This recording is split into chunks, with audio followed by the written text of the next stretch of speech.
Oi, nossa aula de hoje nós vamos abordar alguns aspectos da língua portuguesa. Então nós vamos enfocar para você algumas regras básicas que nós devemos observar no momento em que nós estivermos redigindo um ato oficial ou redigindo algum ato administrativo. Então nós vamos iniciar mencionando que ao executarmos uma função pública e quando nós estivermos escrevendo qualquer texto na administração, é necessário que nós saibamos aplicar algumas regras gramaticais para evitarmos que as pessoas que vão receber esse texto tenham uma interpretação errada sobre o conteúdo que deve estar sendo abordado nesse ato administrativo, ou nesse ato oficial, nesse texto normativo. Então, a intenção de usarmos essas regras gramaticais aliadas às características de uma redação oficial é possibilitar que o receptor entenda de forma bastante rápida o conteúdo que está sendo transmitido nesses atos oficiais. Então, nós vamos mencionar aqui 3 regras básicas em relação à nossa gramática. Então, vamos começar mencionando a diferença entre o hífen e o travessão. Então, o hífen, na realidade, ele é utilizado quando nós formos ligar duas palavras, quando nós formos mencionar uma palavra composta. E o travessão, na realidade, a gente vai utilizar quando nós desejarmos destacar determinados aspectos do que nós estamos escrevendo. Então, no caso, introduzir um diálogo, mudar o interlocutor ou isolar determinadas palavras dentro do nosso texto. E vamos mostrar agora algumas regras de quando nós devemos usar e quando nós devemos não utilizar o hífen. Então, a primeira regra menciona o seguinte: no momento em que nós estivermos com duas palavras em que o prefixo terminar com a letra O ou com a letra I, e em seguida a segunda palavra começar com a letra R ou com a letra S, então terminou com vogais, em seguida começa com R ou S, como que nós devemos escrever essa palavra? Nós não vamos utilizar o hífen. Vamos repetir o R ou o R e escrever o prefixo em conjunto com a segunda palavra. Então, autorretrato, na realidade, você não vai colocar o hífen, porque ele termina em uma vogal e a segunda palavra começa com R. Então, você vai escrever de forma conjunta, repetindo a letra R. Antisséptico, termina com uma vogal e a segunda palavra começa com S. Nesse caso, ao escrevermos essa palavra, vamos duplicar a letra S e escrever o prefixo junto com o segundo termo. Então, vai ficar antisséptico. Outra regra no que se refere ao hífen, quando é que nós não devemos utilizar o hífen?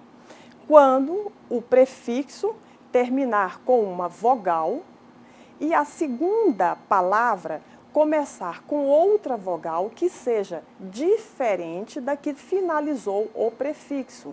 Então, nós temos aqui, ó, infraestrutura. O prefixo termina com vogal e a segunda palavra inicia com uma outra vogal diferente da que foi finalizada o prefixo. Nesse caso, nós não vamos utilizar o hífen e vamos escrever infraestrutura de forma agrupada, em conjunto, sem mencionarmos o hífen no meio desses dois termos. Em seguida, nós temos uma outra regra que se refere ao hífen. Em que momento nós vamos utilizar o hífen? Então, veja aqui no nosso exemplo.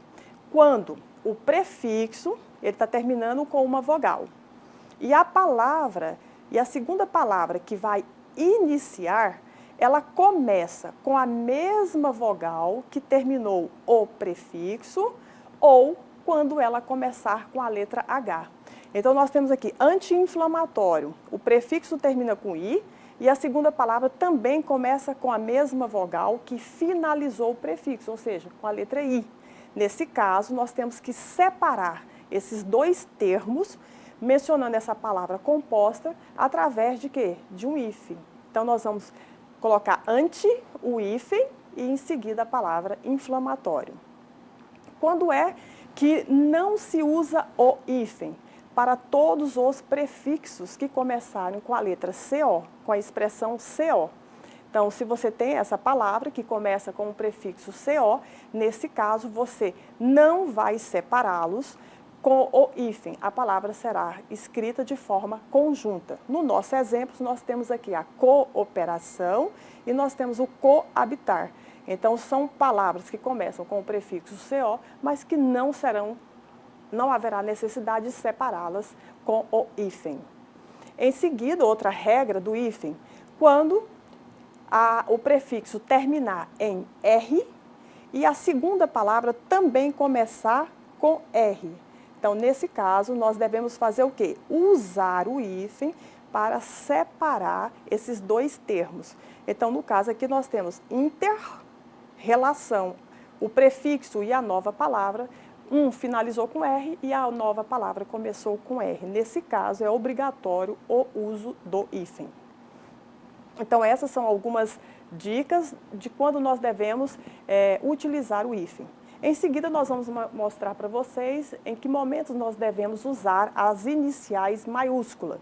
Então, nós vamos utilizar no momento de nome completo, quando nós formos mencionar textos de títulos de alguma obra, quando nós formos falar de algumas instituições, quando nós formos falar de regiões, quando nós formos fazer alguma citação dentro do nosso texto. Lembrando que existem dois tipos de citação. A citação direta, quando é uma cópia literal de um determinado assunto que nós estamos extraindo de uma referência bibliográfica e transportando para o nosso texto. E temos a citação indireta, que é quando você lê uma referência e faz uma síntese dessa ideia, incorporando-a no texto em que você está redigindo. Então, nós temos aí todas as citações diretas, elas deverão ser iniciadas com as letras maiúsculas. E as indiretas, além das letras maiúsculas, elas deverão estar entre aspas dentro do nosso parágrafo. Agora, vamos falar sobre as iniciais minúsculas. Então, nós vamos usar as iniciais minúsculas quando nós formos mencionar determinados nomes de alguns órgãos sem mencionar de forma específica esse órgão. Então, nós temos aí, por exemplo, Secretaria da Educação. Quando nós estivermos mencionando o nome completo, ele vem maiúsculo. Quando nós estivermos nos referindo a apenas uma das secretarias, então, nesse caso, o nome será minúsculo. A palavra secretaria será escrita em minúsculo. Nós temos também, quando a gente for definir ou identificar os endereços, então, os logradouros, toda vez que nós estivermos escrevendo esses endereços, nós devemos utilizar as letras minúsculas. Para mencionar os cargos públicos, denominações de raças de animais e nomes de algumas disciplinas e de profissões. Então, nesse caso, dentro do nosso texto, essas expressões deverão ser utilizadas em minúsculo. Letras itálicas nós vamos sempre utilizar quando nós estivermos adotando no nosso texto algumas expressões estrangeiras. Aí, nesse caso, nós temos que destacar essa expressão estrangeira na forma de itálico. E os numerais? Então, os numerais nós devemos sempre escrever por extenso se ele tiver somente uma unidade. E nós não devemos, quando formos escrever o número 5 ou o número 3, nós não devemos escrever o número 0 antes dessa unidade. E no caso de datas, principalmente do dia 1º, nós devemos escrever 1º de maio e não 01. Então, a unidade não deve ser escrita em conjunto com o número 0 ao lado dela. Para falarmos de algumas siglas, toda vez que você estiver escrevendo, por exemplo, Fundação Universidade do Tocantins, que é conhecida pela sigla UNITINS. Então, na primeira vez que você estiver mencionando essa instituição, você escreve por extenso, em seguida você abre um parênteses e menciona a sigla. A partir da segunda vez que você for mencionar no seu texto a mesma instituição, aí basta que você utilize a sigla. E essa sigla, na realidade, então, é a abreviatura de uma determinada expressão que nós mencionamos no nosso texto. Unidades de medida.